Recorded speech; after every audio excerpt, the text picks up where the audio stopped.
Siapapun yang menjawab salam saya dengan penuh kebahagiaan, penuh rasa cinta, yaitu salamnya para penghuni surga, saya doakan Bapak Ibu mendapatkan rizki berkah berlimpah. Keluarganya sakinah mawadah warohmah, anak-anaknya soleh dan solehah. Kita diberi kesehatan prima luar biasa. Yang belum dapat jodoh, segera dapat jodoh. Yang belum punya keturunan, segera dapat keturunan. Dan kita semua bisa pulang dalam pelukan cintanya, dalam keadaan husnul khatimah, masuk surga bersama Rasulullah. A'udzubillahi minasyaitonirrajim. Bismillahirrahmanirrahim.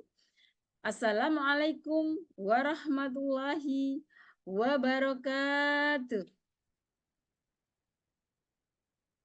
Alhamdulillah di hari yang sangat berbahagia ini kita bisa berkumpul di acara seminar Magnet Rezeki yaitu yang diadakan oleh Korwe Lampung. Bapak Ibu akan mendownload ilmu keajaiban demi keajaiban demi keajaiban setelah kita belajar ilmu Magnet Rezeki yaitu menarik rezeki dahsyat dengan cara Allah. Alhamdulillah Bapak Ibu, dari sekian ribu penduduk kota Bandar Lampung, Andalah terpilih untuk mendownload ilmu keajaiban demi keajaiban demi keajaiban. Nah Bapak Ibu, ini adalah ilmu yang kita tunggu-tunggu, yang nanti kita akan belajar yaitu tentang apa? Law of Projection. Namun Bapak Ibu, izin saya memperkenalkan diri. Saya India Astuti CTMR, yaitu saya juga wakil resmi Dinar Khairul Razikin. Saya juga terapis bekam PBI. Saya juga founder Etika Store Baradatu. Nah, Bapak Ibu, marilah kita sama-sama sebelum acara ini kita mulai, kita buka bersama-sama dengan bacaan basmalah. Bapak Ibu, bismillahirrahmanirrahim. Dan kita lanjutkan agar ilmunya ini berkah bermanfaat. Kita baca Al-Fatihah. A'udzubillahi minasyaitonirrajim. Bismillahirrahmanirrahim. Alhamdulillahirabbil alamin. Ar-Rahmanirrahim. Maliki yaumiddin. Iyyaka na'budu wa iyyaka nasta'in. Ihdinas siratal mustaqim. Siratal ladzina an'amta 'alaihim ghairil maghdubi 'alaihim waladdallin. Alhamdulillah Bapak Ibu, kita sudah bersama-sama kita buka dengan bacaan basmalah dan juga kita udah baca Al-Fatihah bersama-sama. Insya Allah ilmu yang akan kita pelajari ini akan dapat keberkahan yang sangat luar biasa. Di sini Bapak Ibu ada sistem kerja bawah sadar yang dinamakan yaitu dunia kuantum yang semua orang mengalaminya. Nah, Bapak Ibu, ketika kita membicarakan orang lain, yaitu misalkan begini, Bu Haji Toyo adalah orang yang sangat baik hati, beliau dermawan, dan beliau suka menolong orang lain. Nah, tiba-tiba Bapak Ibu ujuk-ujuk mak berduduk. Sebelum kita selesai membicarakan beliau itu tiba-tiba beliau datang. Nah, inilah yang dinamakan dunia kuantum Bapak Ibu, yaitu dunia di bawah alam bawah sadar. Nah, ada lagi Bapak Ibu, ketika kita seorang ibu kepada anaknya. Ketika kita itu pada suatu hari saya itu sedang melakukan sholat malam. Jam 2:30 tiba-tiba hati saya bergetar dan tiba-tiba saja terdengar HP saya berdering. Setelah saya menyelesaikan sholat saya, lalu saya angkat telepon itu, tiba-tiba anak saya bilang, Bunda, saya sedang ada persoalan di jalan. Oh ya nak, nggak apa-apa. Gimana? Mbak selamat? Selamat. Alhamdulillah, anak saya yang sedang perjalanan dari Jakarta menuju Bandung. tiba-tiba di jalan mobilnya nabrak jalan tol. Nah, itulah namanya firasat seorang ibu sama anaknya, ada getaran-getaran dalam hatinya. Bapak Ibu, ini yang sangat luar biasa lagi. Ini namanya lintasan pikiran Bapak Ibu. Lintasan pikiran di Tanah Suci. Ada jamaah dari Indonesia, waktu sholat maghrib beliau sudah mendapatkan tempat yang tepat, yaitu di depan Ka'bah. Namun beliau itu haus Bapak Ibu. Kalau saya minum air zam-zam, maka tempat ini akan ditempati orang. Tapi kalau saya nggak minum, saya haus. Dalam pikirannya bilang apa? Zam-zam, zam-zam. Maka yang terproyeksi adalah zam-zam, zam-zam. Nah, di samping beliau itu adalah jamaah dari Mesir. Disitulah tiba-tiba beliau berdiri dan mengambil air minum 2 gelas dikasihkan kepada jamaah Indonesia 1 gelas, beliau minum sendiri 1 gelas. Itulah namanya lintasan pikiran Bapak Ibu di Tanah Suci. Maka dunia kuantum adalah satu sama dan terhubung Bapak Ibu.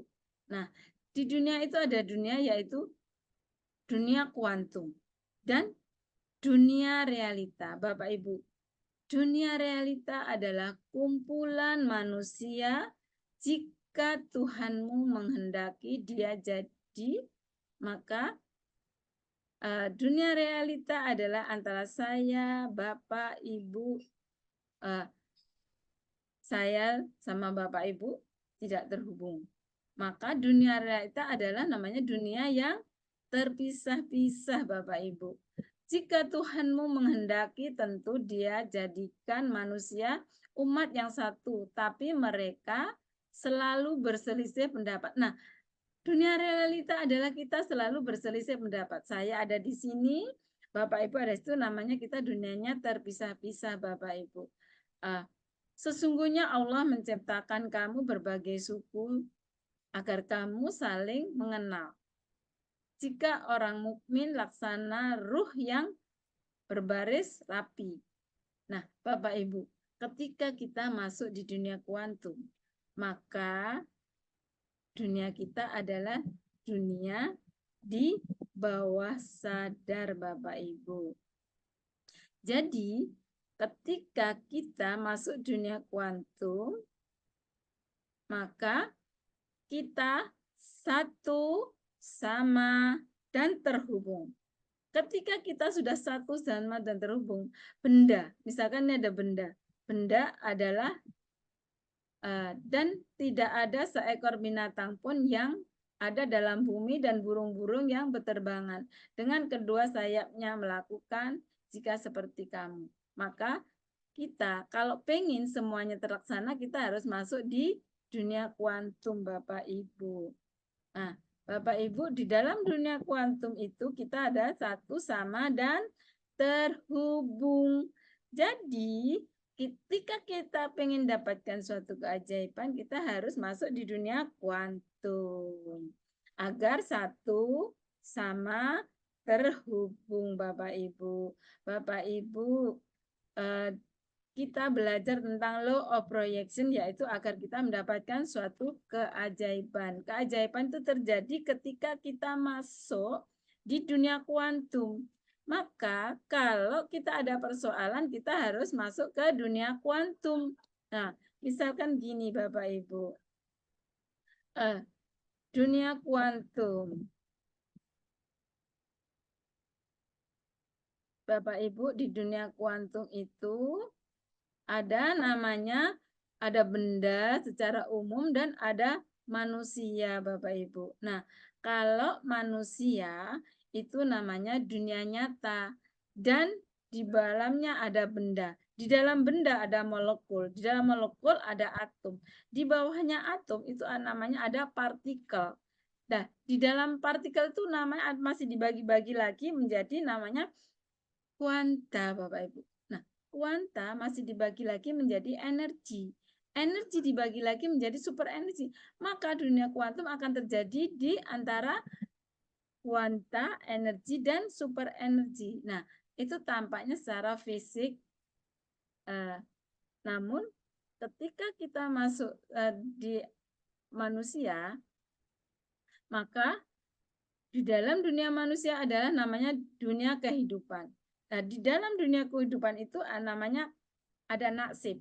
Di dalamnya nasib ada namanya karakter. Di dalamnya karakter itu ada namanya kebiasaan. Kebiasaan itu adalah habit. Yang satu suka memukul, yang satu suka menghitung. Jadi yang satu itu jadi petinju, yang satunya jadi pegawai bank, Bapak Ibu. Nah, di dalam kebiasaan itu ada namanya tindakan. Tindakannya memukul dan tindakannya satunya menghitung uang, Bapak Ibu. Nah, di dalam tindakan itu masih dibagi lagi namanya pikiran, Bapak Ibu.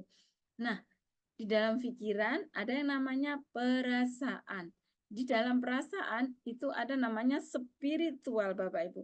Nah, kalau kita pengen terjadi masuk di dunia kuantum, kita harus masuk di pikiran kita, perasaan kita, dan spiritual kita harus satu sama dan terhubung, Bapak Ibu. Jadi makin halus, makin dalam, makin halus, maka disitulah terjadi keajaiban demi keajaiban, Bapak Ibu. Maka dari itu ketika kita punya persoalan, kita harus masuk di dunia kuantum, Bapak Ibu. Nah, masuk ke dunia kuantum dimulai dari menguasai kekuatan pikiran, lalu kekuatan perasaan, lalu kekuatan spiritual kita. Jadi ketika kita masuk ke dunia kuantum, kita harus antaranya pikiran kita, perasaan kita, dan spiritual kita harus selaras, Bapak Ibu. Ketika pikiran kita, perasaan kita, spiritual kita selaras, maka setiap pikiran adalah energi. Energi itu akan terpancar dan membuncah ke seluruh alam. Maka terpancar dan tervibrasi ke dalam alam menjadi nasib kita, Bapak Ibu. Maka mulai sekarang setelah kita belajar tentang law of projection, maka kita harus berhati-hati dengan ucapan kita, Bapak Ibu. Hidup adalah proyeksi. Maka output yang masuk dalam diri kita dan dengan input yang kita keluarkan itu yang akan menjadi nasib kita. Ketika output kita ini adalah berlian, maka outputnya juga berlian, Bapak Ibu. 2 juta informasi per detik masuk dalam pikiran kita. Dan 60.000 pikiran setiap harinya akan keluarkan dari pikiran kita yang akan nantinya menentukan bahwa itu akan menjadi nasib kita, Bapak Ibu. Jadi mulai sekarang kita harus berhati-hati dengan pikiran kita, Bapak Ibu. Nah, kekuatan pikiran yaitu rahasia kemakmuran, kekayaan, kejayaan adalah menguasai kekuatan pikiran, Bapak Ibu. Jadi apapun yang kita pikirkan insya Allah akan menjadi nasib kita, Bapak Ibu. Nah, akal pikiran kita yaitu 60.000 per detik dan itu setiap harinya. Maka pikiran ada yang positif dan ada juga yang negatif, Bapak Ibu. Jadi setiap pikiran adalah doa. Jadi apapun yang kita pikirkan harus yang baik-baik saja. Semua doa akan dikabulkan oleh Allah Subhanahu wa taala, baik itu negatif ataupun itu positif, Bapak Ibu. Ud'uni astajib lakum. Mintalah kamu pasti akan kuberi. Jadi lebih baik kita berpikir yang baik-baik saja, Bapak Ibu. Jadi ketika kita berpikir yang baik-baik saja, maka yang akan menjadi nasib kita adalah nasib kita yang baik-baik. Ketika kita berpikir negatif, maka itulah nasib kita. Ketidakmudahan yang akan menjadi nasib kita. Nah, Bapak Ibu, kita tidak punya pilihan lain atas pikiran kita, kecuali berpikir hanya yang baik-baik saja tentunya. Jadi siapa di sini ingin dapatkan keajaiban, angkat tangannya. Katakan saya. Pak yang ingin dapat keajaiban, angkat tangannya, katakan saya. Lebih fokus lagi, siapa yang ingin dapat keajaiban, angkat tangannya, katakan saya. Nah, Bapak Ibu, ketika kita berpikiran positif, maka yang akan kita dapatkan adalah yang positif-positif. Insya Allah, ketika kita berpikiran positif, maka semuanya kehidupan kita akan selalu positif, Bapak Ibu. Kita akan mendapat ketemu sama orang-orang yang sangat amanah, Bapak Ibu.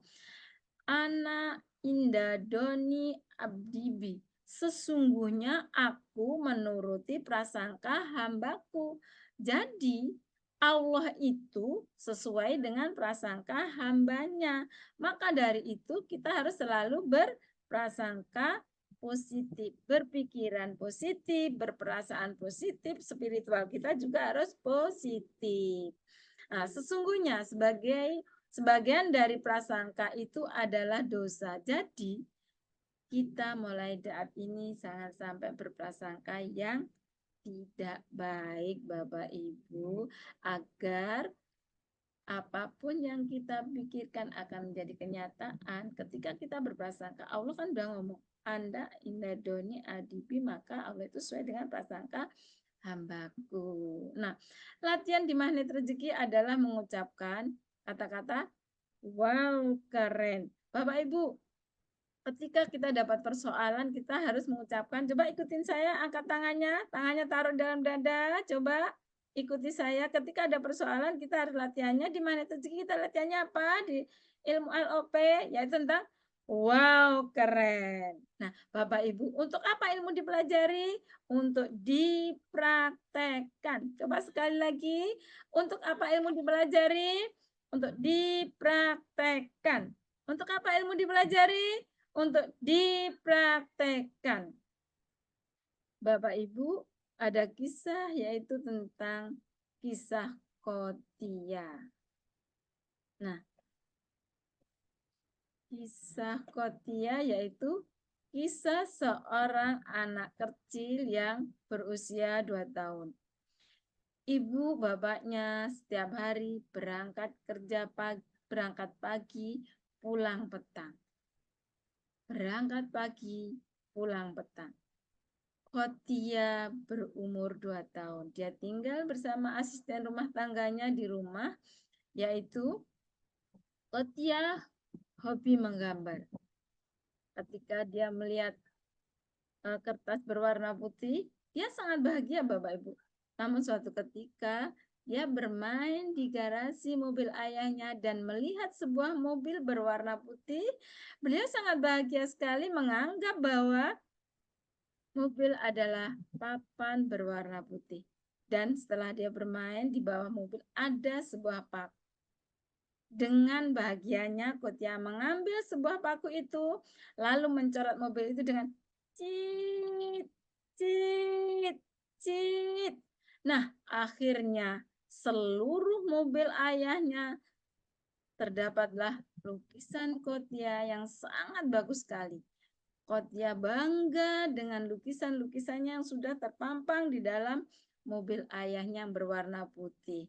Nah, ketika ayahnya pulang, Kotia menggil, "Ayah, ini lukisan Kotia, Ayah. Lihat lukisan Kotia. Lukisan Kotia bagus kan, Ayah?" Namun apa yang terjadi, Bapak Ibu? Ayahnya langsung mukanya memerah. Beliau marah, Bapak Ibu. Nah, beliau melihat sebuah penggaris yang sudah karatan. Lalu dipukullah tangan Kotia, "Dasar kamu anak nakal, dasar kamu anak nakal, dasar kamu anak tak tahu diuntung. Beli mobil ini mahal harganya, ayah sudah ngumpulin uang dari pagi sampai malam bekerja keras untuk beli mobil. Kamu gak tahu diuntung." Ayahnya memukul tangan Kotia berulang-ulang sampai tangan Kotia berdarah. Setelah itu, ayahnya meninggalkan Kotia begitu saja masuk dalam rumah. Kotia menangis terseduh-seduh, Bapak Ibu. Tangannya berderai, darah dalam tangannya mengalir. Kotia dibawa masuk oleh asisten rumah tangganya. Hari pertama tidak terjadi apa-apa. Hari kedua tidak terjadi apa-apa. Hari ketiga, Kotia mulai demam. Ibunya memberi paracetamol, dikasihkan kepada asistennya untuk diminumkan. Lalu Kotia minumlah paracetamol itu. Hari keempat, ibu ayahnya mendapat tugas di keluar kota. Kotia tinggal bersama asisten rumah tangganya di rumah dalam keadaan udah mulai demam, Bapak Ibu. Lalu tangan Kotia di hari ke-10 tangan Kotia sudah membiru, Bapak Ibu. Asisten rumah tangganya menelpon tuannya, "Tuan, Tuan, tolong Tuan, tangan Kotia sudah membiru, Tuan." Lalu ayah dan ibunya segera pulang, mendapatilah tangan Kotia sudah membiru. Beliau segera membawa Kotia ke rumah sehat, Bapak Ibu. Namun apa kata dokter? Bapak, ini adalah surat pernyataan amputasi tangan anak Bapak. Ayahnya gemetar, Bapak Ibu, mendengar dokter menyampaikan seperti itu. Ayah Kotia termenung. Ibu Kotia menangis memukul-mukul punggung ayahnya. "Ayah, kenapa engkau lakukan seperti ini dengan anak kita? Ayah, anak kita tidak bersalah. Ayah, anak kita tidak bersalah." Ayah. Namun dokter menyampaikan surat pernyataan, Bapak mau memilih menyelamatkan tangan anak Bapak atau menyelamatkan nyawa anak Bapak. Jadi ayah Kotia dengan gemetarnya menandatangani surat amputasi itu, Bapak Ibu. Lalu Kotia dibawa masuk ke ruang operasi. Dan setelah itu Kotia dibawa ke ruang peristirahatan. Tangan kanan dan kirinya sudah berbalut perban putih, Bapak Ibu. Ibu dan ayahnya menangis, menunggui di samping Kotia. Dan ketika Kotia tersadar, "Ayah, mana tangan Kotia, Ayah? Ayah, mana tangan Kotia, Ayah? Ayah, kembalikan tangan Kotia, Ayah. Kotia pingin bisa bermain dengan teman-teman Kotia, Ayah, dengan tangan Kotia, Ayah. Bilang sama dokter, Ayah, kembalikan tangan Kotia, Ayah." Ayah dan ibunya hanya bisa menangis lemas, Bapak Ibu, mendengar cerita anaknya seperti itu. Bapak Ibu, setelah siapakah yang memotong tangan Kotia, Bapak Ibu? Bukan dokter yang memotong tangan Kotia. Bukan pisau bedah yang memotong tangan Kotia. Namun yang memotong tangan Kotia adalah pikiran ayahnya yang selalu marah dan selalu negatif, Bapak Ibu. Jadi sebetulnya kisah Kotia ini adalah bukan kisah tentang siapa-siapa, Bapak Ibu. Tapi kisah Kotia adalah tentang kisah kita, Bapak Ibu. Kitalah yang mengamputasi masa depan kita. Kitalah yang membunuh impian kita. Bapak Ibu, seandainya saja ayah Kotia sudah mengenal ilmu magnet rezeki, ketika Kotia ngomong, "Ayah, ini lukisan Kotia, Ayah. Lukisan Kotia bagus, Ayah." Maka ayahnya akan bilang, "Wow, keren lukisan Kotia. Kotia akan menjadi pelukis nomor 1 internasional.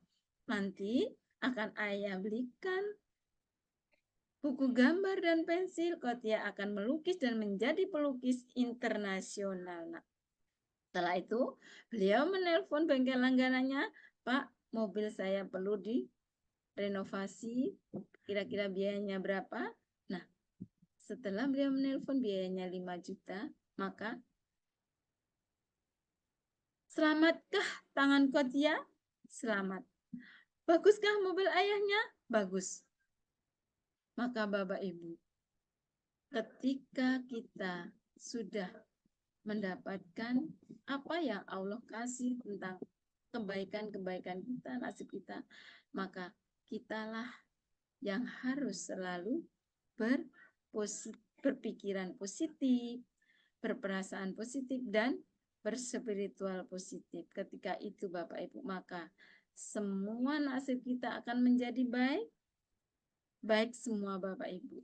Nah, Bapak Ibu, setelah kita mendengarkan kisah Qotiah, maka apa yang terjadi? Mengubah nasib, dimulai kata mengucapkan kata wow, keren Bapak Ibu.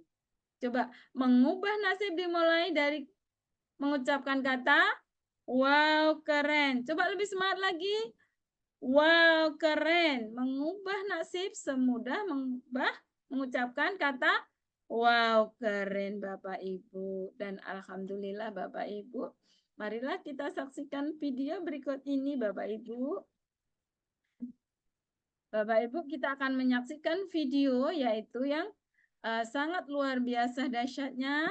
Nanti akan kita simak bareng-bareng agar kita bisa mengambil hikmah dari video yang akan kita saksikan berikut ini. Nah, Bapak Ibu, marilah kita saksikan.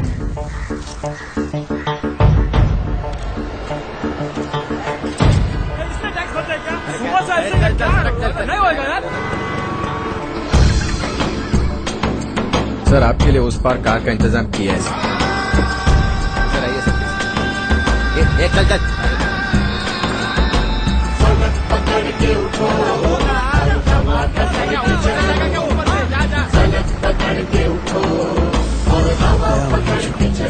I hate this country. तुम चलो तो हिंदुस्तान चले, तुम चलो तो हिंदुस्तान चले, तुम चलो तो हिंदुस्तान चले, तुम चलो तो हिंदुस्तान चले।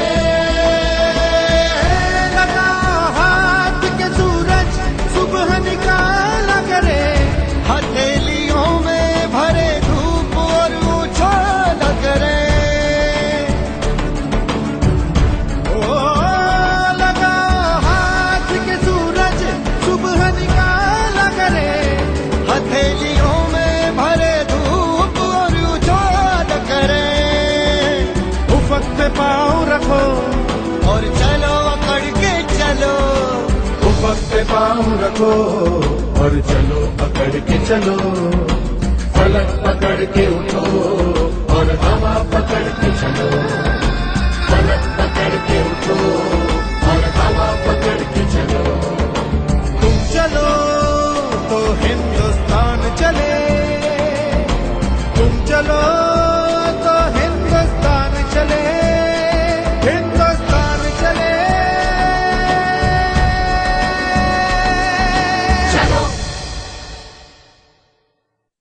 Bapak Ibu, demikianlah video yang barusan kita saksikan.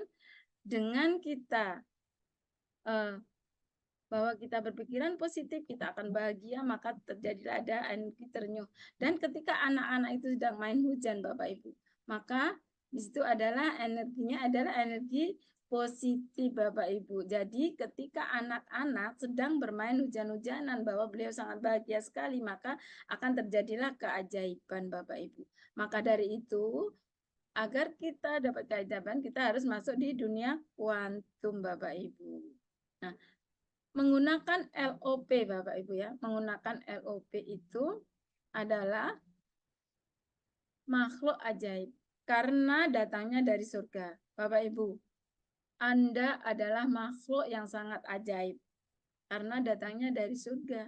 Kita adalah keturunan Nabi Adam. Nabi Adam itu tinggalnya di surga. Ketika beliau dapatkan kesalahan, satu kesalahan aja, maka beliau akan diturunkan di dunia. Maka bijaklah menggunakan keajaiban Anda. Apapun yang terpancar pasti terjadi. Maka kita harus selalu berpikiran positif Bapak Ibu. Karena semua jadi, maka pancaran yang harus kita pikirkan hanyalah yang baik-baik saja Bapak Ibu. Bagaimana jika 6.000 pikiran, 60.000 pikiran semuanya baik-baik, maka akan terjadi keajaiban. Jika dalam pikiran kita ini 3.000 pikiran negatif dan 3.000 kita berpikiran positif, maka akan terjadi zero. Maka kita tidak akan punya keajaiban Bapak Ibu. mau sembuh ke rumah sakit. Hadapi COVID, kita harus bilang, wow keren. Anak pecahin gelas bilang apa? Wow keren. Kita dijamret bilang apa? Wow keren. HP hilang bilang apa? Wow keren. Maksudnya kerennya apa Bapak Ibu? Kerennya insya Allah akan diganti sama Allah yang lebih baik. Maka Bapak Ibu, jadi semua yang terpancar dalam pikiran kita harusnya yang baik-baik saja. Saat semua pikiran kita sudah baik, maka LOP kita, hajat kita, keinginan kita, impian kita, harapan kita seperti biji tanaman yang jatuh di tanah yang subur, maka dia akan tumbuh dengan subur Bapak Ibu. Nah, Bapak Ibu, ini sebelum kita belajar ilmu magnet rezeki, hajat kita, keinginan kita, impian kita, harapan kita akan jatuh di tanah yang tandus Bapak Ibu. Ketika jatuh di tanah tandus biji-bijian itu maka tidak akan bisa tumbuh. Maka setelah kita belajar ilmu magnet rezeki, apapun yang menjadi hajat kita, menjadi impian kita, menjadi keinginan kita, menjadi harapan kita, seperti halnya itu jatuh di tanah yang subur. Maka semua biji-bijian yang jatuh di tanah yang subur, dia akan tumbuh dengan baik Bapak Ibu. Jadi mulai sekarang kita harus betul-betul bisa memanfaatkan bahwa kita harus berpikir yang positif-positif aja Bapak Ibu. Nah, misalkan gini, ketika kita naik pesawat, tiba-tiba pesawat itu akan jatuh. Maka yang akan kita pikirkan apa? Kita selalu mengucapkan astagfirullahaladzim, ya Allah, semua ini terjadi atas kehendak-Mu ya Allah, saya yakin ya Allah, apapun yang terbaik menurut-Mu. Saya nanti jadi hidup atau kita mati, itu semua ketentuan sudah atas izin Allah. Ketika kita berserah sama Allah, maka semuanya akan terjadi baik-baik saja. Nah, Bapak Ibu, marilah kita berkomitmen dan berjanji untuk selalu memberikan cinta, jangan ada lagi kemarahan. Jadi, setelah belajar ilmu magnet rezeki ini, Bapak Ibu, kita sudah tidak boleh marah untuk selama-lamanya, Bapak Ibu, agar kehidupan kita selalu bahagia. Nah, maka dari itu kita harus selalu komitmen Bapak Ibu. Bagaimana komitmennya? Kita sudah tidak boleh marah untuk selama-lamanya Bapak Ibu. Bapak Ibu, demikianlah materi tentang Law of Projection. Maka setelah kita keluar dari acara ini, tugas kita apa Bapak Ibu? Kita selalu beristighfar sepenuh hati agar kita mendapatkan keajaiban demi keajaiban demi keajaiban. Untuk itu Bapak Ibu, untuk apa ilmu dipelajari Bapak Ibu? Untuk dipraktekkan. Untuk apa ilmu dipelajari? Untuk dipraktekkan. Untuk apa ilmu dipelajari? Untuk dipraktekkan. Bapak Ibu tugasnya yaitu kita harus selalu beristighfar, minimal 70 kali istighfar, dan mempraktekkan ilmunya agar kita selalu dapat pertolongan dari Allah. Keajaiban demi keajaiban terjadi. Keajaiban itu terjadi apabila kita percaya Bapak Ibu. Jadi Bapak Ibu tinggal milih, mau terjadi keajaiban atau tidak. Kalau saya memilih keajaiban itu ada bagi yang percaya, maka saya memilih untuk percaya Bapak Ibu. Dan akhir kata dari saya, wassalamualaikum warahmatullahi wabarakatuh.